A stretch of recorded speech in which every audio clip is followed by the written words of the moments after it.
Hello, good evening. Today I want to show how to write to an LCD screen and also read ER receiver from a remote I have here. So, yeah, let's just adjust the camera a little and get it down in the corner here. So, at first, inside here it's an Arduino Nano back here. So we select the correct board first. I have already done it. And for writing to the screen here, I search for I squared C and I can select it here and I drag it out. And I know that it's this I squared C. It's actually it's on a LCD screen, and it has a serial I squared C serial adapter for the LCD screen. So then it's connected. We connect this liquid crystal display component here into the I squared C. If you don't have this unit inside, you need to connect use the normal LCD, and you need to connect a lot of wires down here. So this is a saver for doing this. Yeah, okay.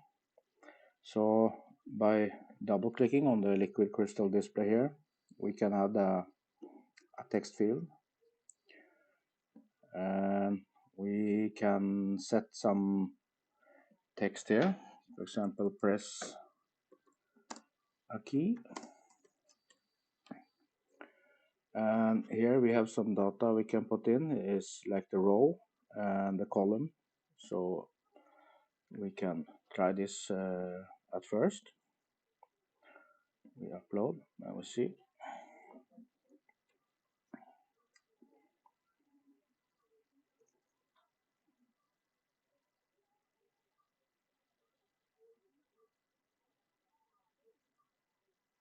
Now it says press a key. So the cool thing in Visuino is that if you want to shift it to the second row, or you want to shift it to the right, you can easily just select the text field, go to the column and set 4 columns, that it will start on the 4th column. And same with the row, that if you set it start from row 0, and if you set row 1, it will jump one down. We can upload again and see.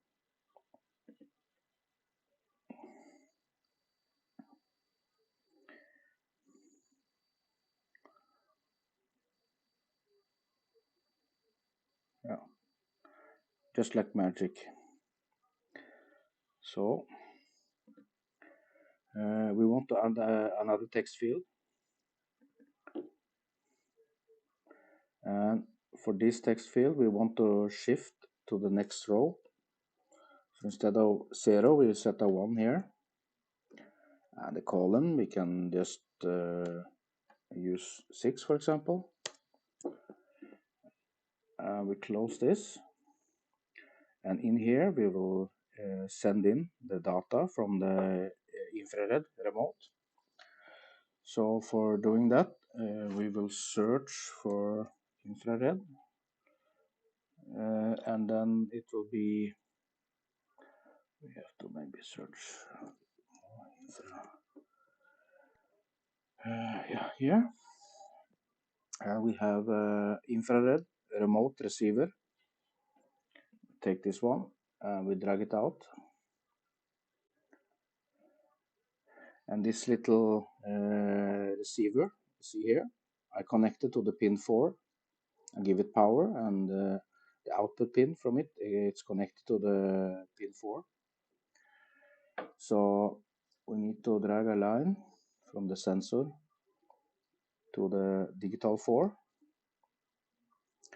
And then when this is done, we are ready to receive the signal or the code, so we can connect just from the output of the infrared receiver and take it down to the input of the text field 2. When this is done, we can upload the program again.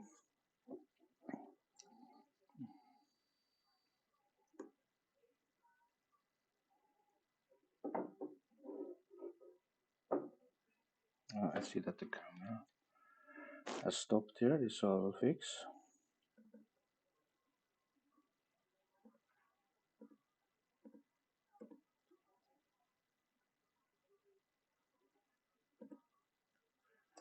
Yeah.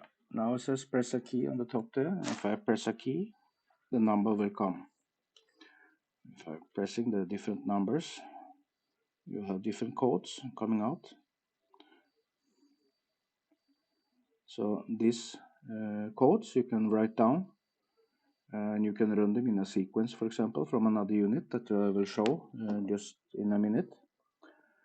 So yeah, this is all the codes, the necessary you have to do to actually read the remote and to extract the codes. This infrared receiver, it has special functions that you can select your remote. For example, LG command from this remote, and you can add a few of them or more. Then you can in each of these you can take the code you extracted and you can insert them here, and then you go to next and you insert them here. After that is done, you will have clock signals coming out here if you press the key. So this is a very cool feature I will show in a bit. Yeah, so okay, then over to the next unit.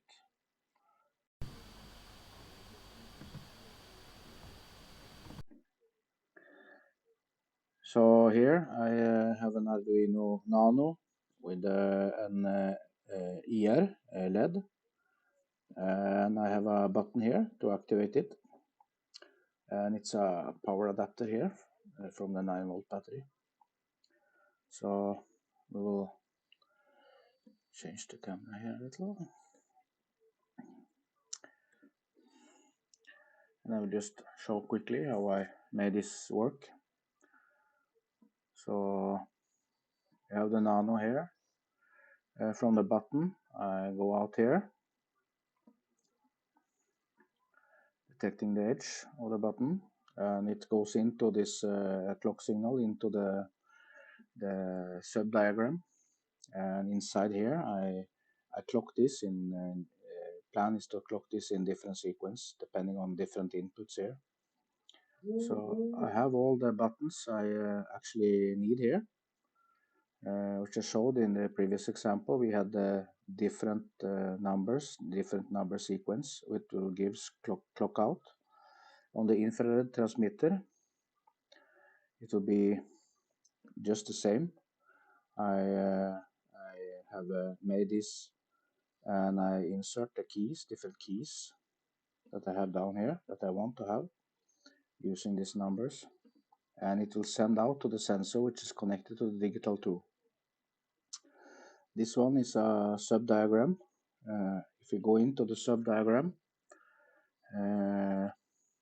I made it like this because I want to have many sequences hidden inside here. Instead of having it in the main program, I will just make them here, and I will have different inputs here. So I made it like this. So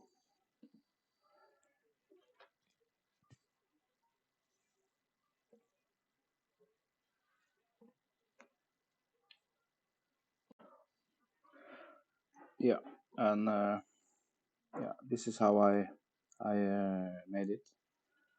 So yeah, this sub diagram is very nice. You can make complicated modules inside here, and you can use them. You can load them from this list on the side here. You can reuse them over and over again. So I like this a lot. And what's actually happening here is that in the main program, we when we press this key, it sets a clock in here. In the sub diagram, it comes out here, and it toggles this flip-flop, set reset flip-flop, and it controls, it sets some inverted signal out here, which I again use to control a LED 13. So I see that things is working and it's active. And I also using a sequencer, which is a good component if you want to program things like a PLC for industry or something. You can toggle clock pulses out here depending on the time. You can also start them manually here.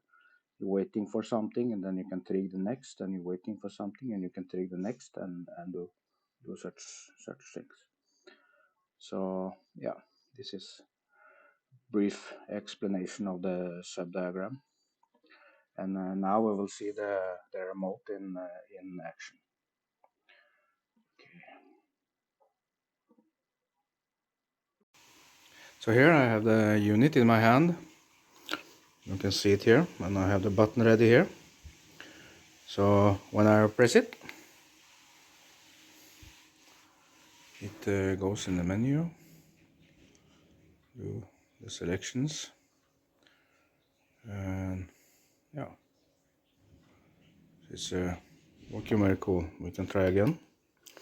This unit, it's